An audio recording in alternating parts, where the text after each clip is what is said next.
power, power, power, power. Oh. Oh.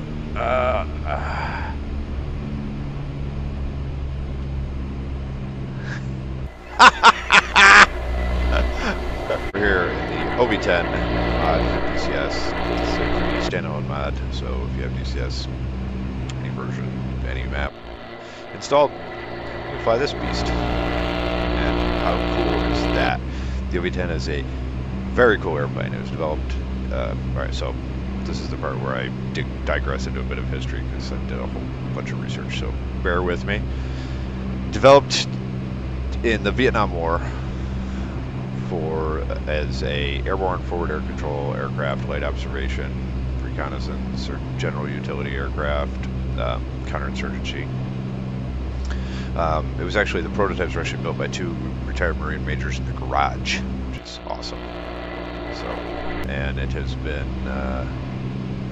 last combat service I know of was with the U.S. military. Anyway, it was 2015-16 in Iraq.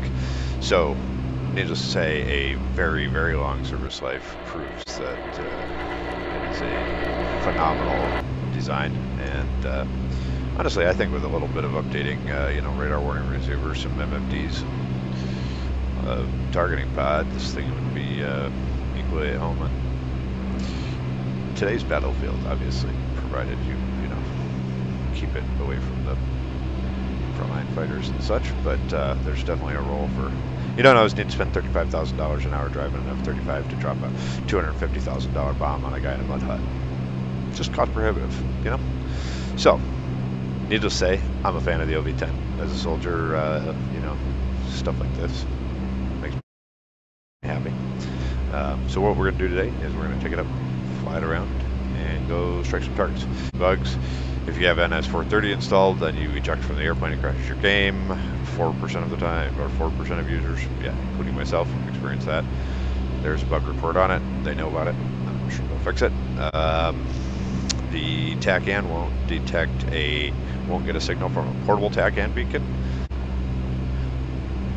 There's another one that kind of bugs me. Oh, the guns. So the guns fire with the master arm off, and the gun's not selected. All you do is pull the trigger. They are supposed to be 4 7.62 by 51 caliber NATO M60 machine guns in the sponsons there. You can see the barrels with 500 rounds per gun. However, and this is again partly because of the way DCS is modeled, ground units, etc., those guns will do damage to things that they really have no business doing damage to. Link system, so basically, you know, each bullet has a certain amount of damage it can do. It's not an ideal way to run a simulation. They don't do, I don't think they do that for ground unit or for air units, but for ground units, that's the way they're modeled. So essentially, if you put enough ordnance, even crappy ordnance like 7.62s against a tank, because the Gepard is built on a Leopard 1 main battle tank, or, you know, battle tank chassis. Yeah, they have no business damaging it. It shouldn't damage a Striker or anything, or even up armored Humvee, honestly. But yeah, it does. So, but you know, they know about that. That's going to be, I'm sure, they can try and fix part of it, but there's some things that they just can't do about it. Again, because it's a DCS game limitation. So pretend they're 20 millimeters with a lot of ammo. You know, you got a cargo bay in the back, so let's just pretend it's full of 20 mil ammo, and that's why you have so much ammo. It is very good. It's an easy to fly aircraft. It was meant to be an easy to fly aircraft. It take off here in the Normandy map. There's some random insurgent dudes down there that, or just dudes we don't like. I don't know if they're actually, I didn't ask their political philosophy before I put them in the mission as targets. I don't know if they're, how keen they are and, you know, dying for their beliefs, but we're gonna find out. So, it does have thrust reversers also, which is pretty cool. So if you look here, engage the thrust reversers, power up, and we start to back up. How cool is that, huh? So, and it enables you to stop it real quickly.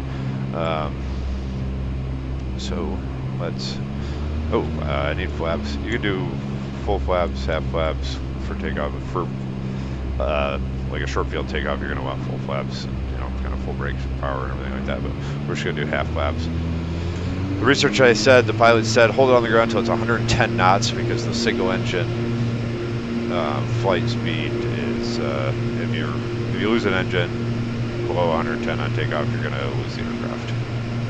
So keep it on the ground to 110. It will get off the ground earlier, you know.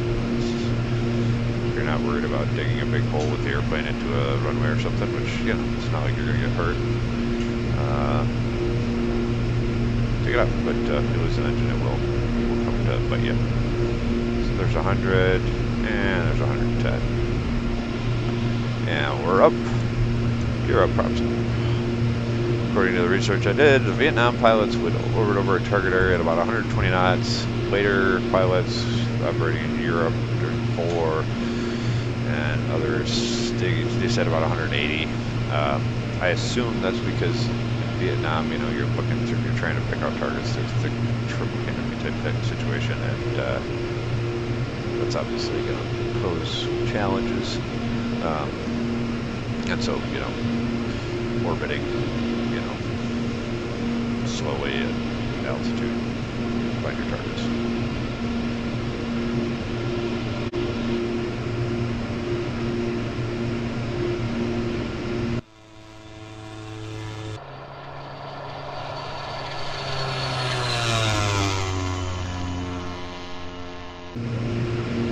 Today we're just gonna fly it over the French countryside, like I said.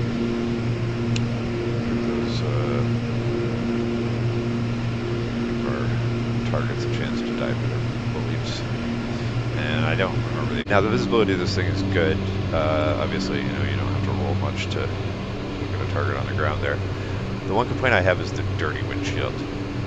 I know it's a close air support aircraft, but if I'm gonna fly this thing, I don't care how dirty the paint is, I'm gonna wash the windshield. So a clean or dirty windshield. So I mean, that should be, if it dirtied up in flight, that would be something different. I know they do that to give a sense of realism and stuff, but I don't like it. Take it off. Or always give it the option, you know.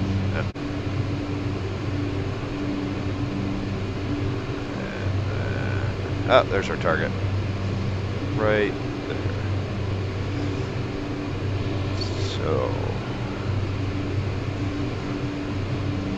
like a real OV-10 pilot, who would have to verify and call for approval and talk to ground forces. And nope, we're just gonna roll it.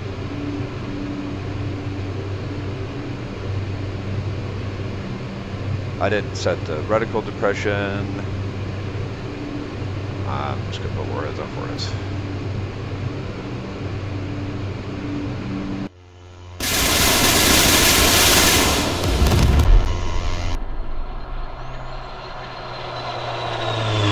The longer you hold the weapons release button, or it just keeps firing rockets. And as you can see, we have spent those 2 rocket pods. Now we'll go in and do the gun runs, and then we'll do the last rocket pod.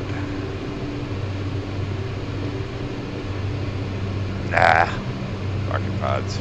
All the rocket pods. Buckets.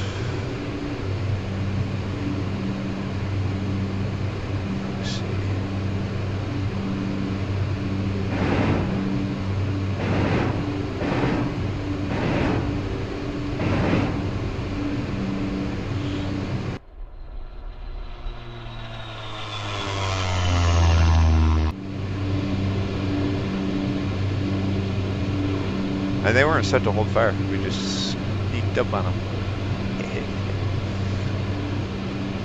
It's cooler. I'm still not great with the rockets. Now for stall performance, I'm gonna get rid of my rocket pods. I don't need the drag.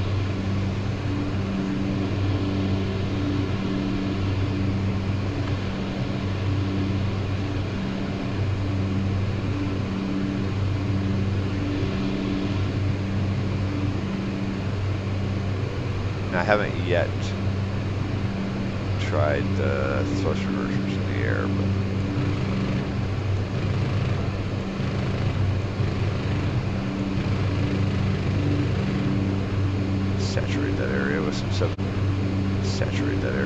762.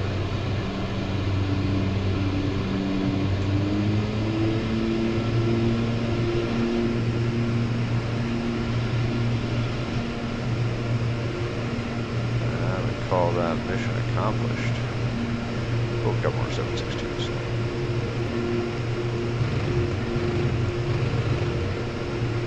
You got a lot of it. If you're using short bursts, you can spam 762 over a target area for quite a while. Alright, that is that done. So right where the gun sight is pointed right now is the field we're going to land in. So we'll start dirtying up the airplane. Below 150, there's gear, there's flaps, gear's coming down. And so when we land, we're not having trouble landing. The question is whether we'll have a little trouble getting out of the field again, but we're going to get it just fine. So we're going to land it just past the power lines.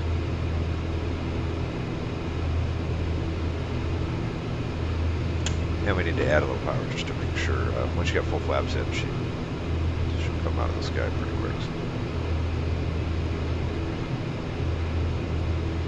Oof, that was too long. That's alright. And then thrust reversers.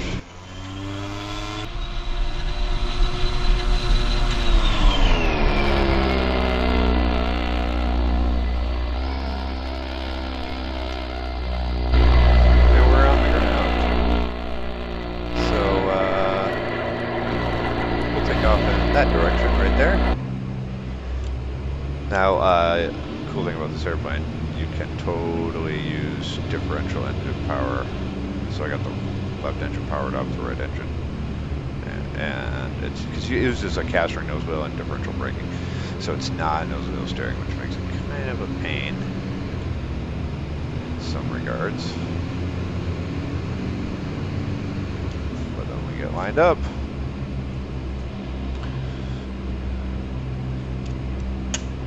Throttles again, max on the RPMs, torque, and we're rolling.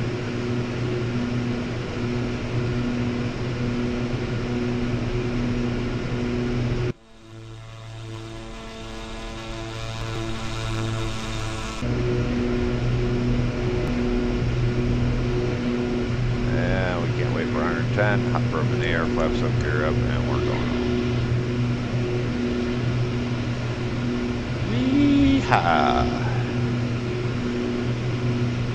Alright, let's find ourselves an airbase. Oh, we left one guy there. Well, we'll get him later. 2020. 020. Turn off our stations. Turn on our lights.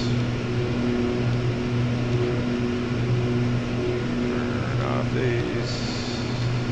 Not that it matters again, it's the thing. Don't need full throttle.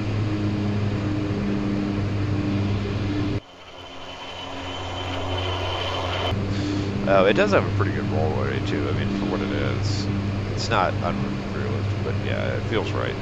But yeah, you could definitely. It's aerobatic, rated 7.5 Gs. I don't know if there's a G meter. Yeah, right there. Alright, so 5.5 or 4.5 is what we got it at. And there's the airfield. The stall performance is pretty good.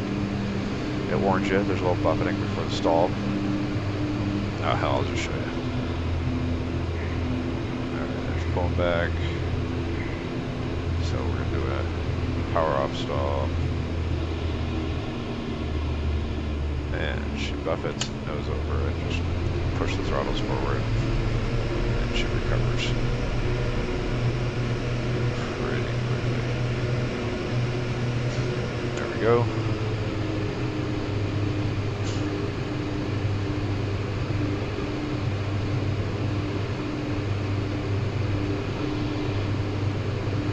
So that's the stall performance. We have been able to spin her will spin if you work at it. The spin recovery is just leave it alone. You know, just take your hands off the controls for a second. It should recover pretty much all around. It's hard to keep it in the spin. Actually, that's the hardest part we had testing, is getting it to spin and stay in the spin. But it will spin. Inverted, you can fly inverted. I think it took 30 to 40 seconds for the engines to die of fuel starvation. Air start, it will start. You can feather the engines. You can land a single engine. It's not tremendously difficult. Taxiing it on the ground, if you land with a single engine, however, is going to be a problem. We had a couple, the first day we had a couple engine failures from gunshots as we were practicing strafing and bombing attacks, and the landing and flying back to the airport on one engine was no problem whatsoever. The taxiing off of the runway, however, was, fortunately, you get her in the grass, you just keep taxiing, it doesn't get stuck in the grass like a Tomcat. So it's more like a warbird landing gear like that, which is, you know, consistent with the OV-10 mission. So she'll fly low and slow. You know, right now we're 120. Now we got a runway there, so we'll just put in one mid-position flaps.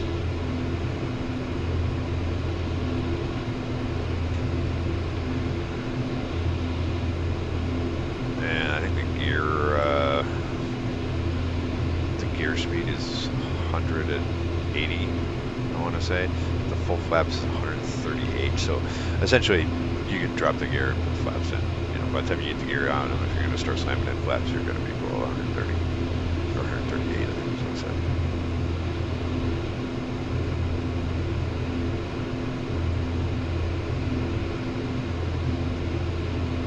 said. You can burn out the starter on it if you're cold starting it.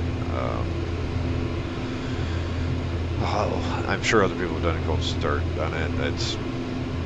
It's not difficult. It's just follow the procedure in the manual that it comes with.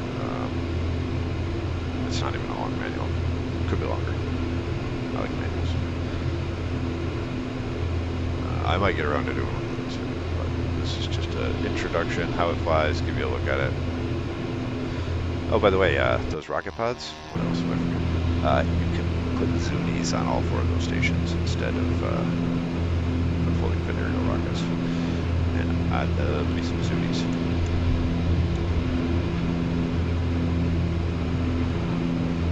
Probably not the best landing approach, I'm sure any.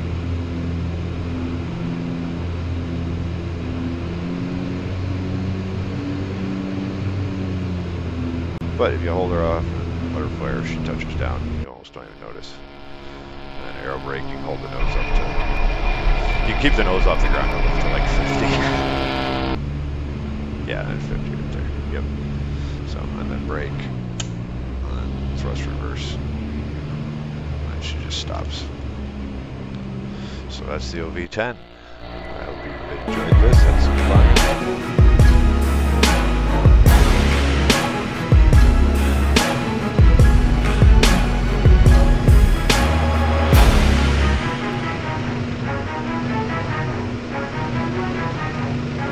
Gonna feel right.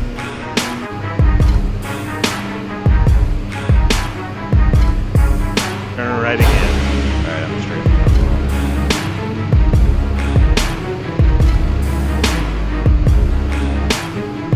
I may be mistaken, but I don't think 762s are supposed to go through armor like that.